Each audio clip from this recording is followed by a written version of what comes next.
In a blink of an eye, we are halfway through to 2024. I remember back in November last year, I was back in my kitchen talking about my new launch of first half 2024 in Lentor Mansion, and that went quite well. So it's only fair that we do my launch of second half 2024, right? And from an investment point of view whether is it suitable for you to buy it for self-occupation is another topic altogether. One more thing, we are in a brand new permanent setup where we have just leased one of the offices along 6th Avenue for our brand, team, and for our agents all together. So next time, if you're around the corner around the Toast Box or Bread Talk along 6th Avenue, come say hi to us. Back to it, how do I reach my conclusion given that I have absolutely no artist impression, no layout, most importantly, no price? Well, I use my QPE Framework, of course, to look at the most probable outcome. Now, where exactly is this launch going to be? Of course, it has to be my second home on the East Coast. Continue on? No. It is also not Mayer Blue, which in my opinion is a branded product like a Hermes Kelly or a Patek Philippe watch. So, where? It is none other than Emerald at Katong. Developed by Simlian Group.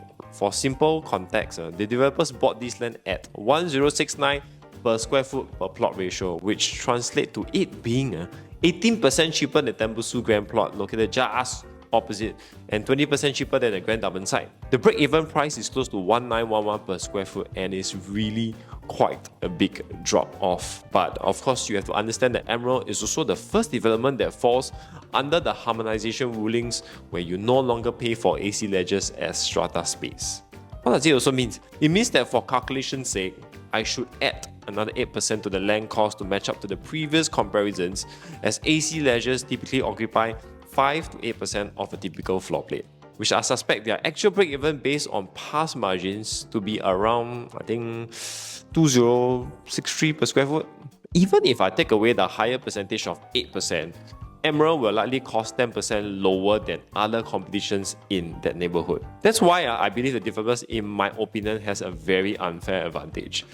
Good for them, good for consumer, not so good for the other developers there. So now that we understand some of the basic numbers, let's bring out the QPE framework to stress test this to see why this is a strong buy if certain criteria are being met. First circle, quality. Land size, facilities, and facades. Now, Emerald at Katong sits on 220,000 square feet of land, and when you have such a big ground to play with, I think it's quite safe to say that developers should build you something decent enough, right? Big plot usually hard to go wrong. So first checkbox, I think I will take it. You just have to wait to see on this point. But on a side note, I have to manage your expectation first. Is that Simlian usually doesn't build you very visually exciting exteriors and landscape. I mean, they did treasures, very efficient and practical, but the designs are botany also. However, they always do one thing very, very well, which brings me to my second point. Simlian designs efficient layouts. That I have to give it to them. Their 3, 4, 5 bedrooms at Botany are very nice. Same for their larger units at Treasures. Even the smaller ones were very appealing. So if they just continue to build what they are good at, then I believe the layout should stand out tall against all the other neighboring competitions. I'm actually looking forward most to see how they come up with a good layout with the new harmonization rulings in mind, given Lentor Mansion's ones wasn't the best in my opinion for their larger units. This part should be okay . Point number 3, location, MRT, and amenities. Okay, needless to say, this is at the heart of Tanjong Katong and is in District 15, East Coast. The one place that has the most local demand in the RCR area. And we're just a short 5 to 7 minutes walk to Tanjong Katong MRT, flanked literally by all sorts of eateries. There's really nothing much else to ask for. And if you are working in the CBD area, then you are a 1 minute drive down south towards ECP Expressway. And that's how convenient Tanjong Katong properties are. Point number 4, views. And unlike Tembusu Grand, depending on how developers build this site, then actually most of the units will have some sort of views aside from the north facing. The south overlooks past the Amber with possibly some pockets of sea views. And towards the east, you will clear the small landed enclave and beyond Katong Shopping Centre. And pointing west, although it can be a bit hot, you should have a nice view of the Mountbatten homes. So all in all, I feel the views are going to be pretty good given this part of East Coast tend to be a little bit more claustrophobic due to the higher density of buildings. Hence, first circle of quality, I don't expect a lot on the designs of the building, but everything else should more than make up for this. But who knows, maybe Simland finally builds something amazing. Second circle, exit strategy.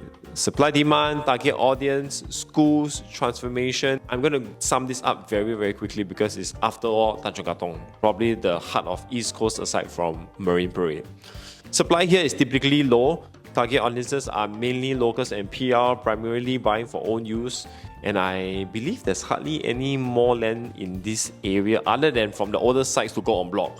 Or if the Tanjung area releases more lands, even then, there's very limited good properties in the neighborhood. Schools, unfortunately, will fall slightly short of 1K of Kong Hua, so that might be a small ding in the armor, but at least there's still Haig Girls and Tanjong Katong Primary, so not too bad. Transformation, as I always say, East Coast doesn't need much transformation to drive prices up, as demand there usually is very strong organically. But if I were to really bring out the topic of transformation, then the development of the former Marina Golf Course might push prices further up. But don't bank on that too much on the shorter term.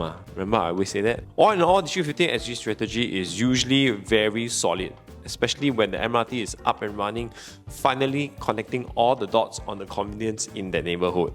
Which brings me to my most important point now that the quality and exit strategy will likely match up, and that is price. Price is everything, okay, if all the other circle matches up. Of course, I don't know what the developers will launch at, but one thing we know is that the land cost is 18% lower than Tembusu Grand and Grand Diamond, which averages at around 2450 per square foot. As mentioned at the start, this is the first development that falls under the harmonization ruling, so the calculations to determine selling price might be slightly different. So instead of taking away 18% off 2450 per square foot, we take away just 10% as the other 8% goes to AC Ledgers previously. Fair? Bear in mind that their break-even could be around 2061 per square foot. It means that of course they can always launch from that range, but I highly doubt so. So if I were to add in a 10% profit margin range, that should bring us, hopefully, to be a starting price of between 2250 to 2350 per square foot range. Now, this is assuming we do the conventional way of calculating how a developer should sell. They buy cheap, doesn't mean they need to sell cheap, but let's stress test this situation, shall we? Assuming even at the 2400 per square foot, I expect the 2 bedrooms and 3 bedrooms compact to likely sell at $1.6 and $2.2 million respectively. Then the larger 3 bedroom premiums to be hopefully under $2.5 million and the 4 bedroom to be around maybe $3.1 million. Am I too wishful? But that's why it's called a stress test. Now with this assumption of pricing, let's pit this first against the resale in the neighborhood. A quick look at the freehold 1 Amber and Esta will show you that for the price of $2.2 million, you are likely getting only a good size 2 bedrooms, while Admiral might get you a 3 bedroom. Instantly, the gap is already there for the leasehold and freehold difference. Quite obvious, right? Although per square foot are somewhat similar, you cannot take away the fact that although Emerald 3 bedroom size is slightly on the smaller end, it still has the functionality of a 3 bedroom as compared to a more sizable 2 bedroom at the older resale developments, correct?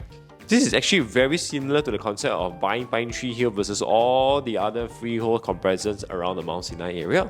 I don't even need to compare with the properties along Mayor Road, as that's even more expensive than Amber Road properties. Essentially, most of the 3 bedrooms in Amber and Mayor are easily transacting above $3 million already. So the discount for it being a leasehold gets offset by the fact that you get a brand new development with quite a large plot to begin with, and yet you still get more bedrooms for the same price. Given a choice, everyone wants freehold. That's a given. But as the freehold gets more and more expensive, budget-sensitive buyers might favor the new launch leasehold with a far lesser entry level than getting a prestigious freehold property but at a price that is out of range for them. So if I follow my matrix somewhat, then if the 2 bedroom does really sell around $1.6 million or slightly higher than that, it is a massive steal. And after comparing with neighboring resale properties, we also have to pit ourselves against other new launch competition to see if we can stand out in the future. Tembusu Grand and Grand Diamond prices are likely going to be 10% higher, but bear in mind that not only is that the case, the entry level should be much smaller too, due to the smaller space because of the harmonization rulings. This on its own is already a win, man. PSF at entry level lowers in that vicinity. Now, I don't compare too much with Continuum as it's on its own playing field with Mayor Blue, and the launch of Mayor Blue itself might be its only competition. But for those District 15 residents, you know they are not even close in terms of comparison. I mean, one is in the most prestigious address in District 15, Mayor Road, which will likely easily launch above 3,000 per square foot, and it's a freehold property. And the other is in Hague Road, much closer to Paya Lebar than the East Coast. I mean, that's my opinion. Nothing much to debate about due to developers' much lower land costs, and it is a different product altogether. So ultimately, I'll be watching over what prices are we getting ourselves into rather than whether a development itself is entirely worth investing or not. If the quality and exit strategy passes, then all we wait for is a price point to pull the trigger. It's like Grand Diamond. A good price to strike would be 2,400 per square foot, thereabout, right? If you are being asked to pay a premium like 2,750 per square foot for a nice facing, then it's not whether Grand Diamond can buy or cannot buy. It's whether that particular unit you want to buy is worth it or not. Hence, understanding the QPE framework, Emerald at Katong could be my launch of second half 2024. Only if you can get a good unit at around 2,400 per square foot and under. Paying around $1.6 million for a 2-bedroom, $2.2 million for a 3 compact, $2.5 for a 3 premium, or even $3 million for a 4-bedroom. At this range, it will be the cheapest entry level into the District 15 new launch segment. Anything larger, you won't really care about my opinion as it's likely going to be for own use. When that happens, then you'll probably just look back at the quality framework to determine if it's indeed your next home for own use or not. The launch is slated to take place by Q3 this year. Now, if you're still in the prelim stages of exploration, you're always one call or WhatsApp away from someone here who can probably help you set boundaries to what's a good facing and price to pay for as we get more information about it in time to come. Until the day comes, I'm equally as excited as you guys on how it will look like, how the floor plans will be designed, and most importantly, what price they will launch at. These points are very, very important because if the price doesn't work, don't shy, just walk away. Don't get pressured because there's always a next best buy.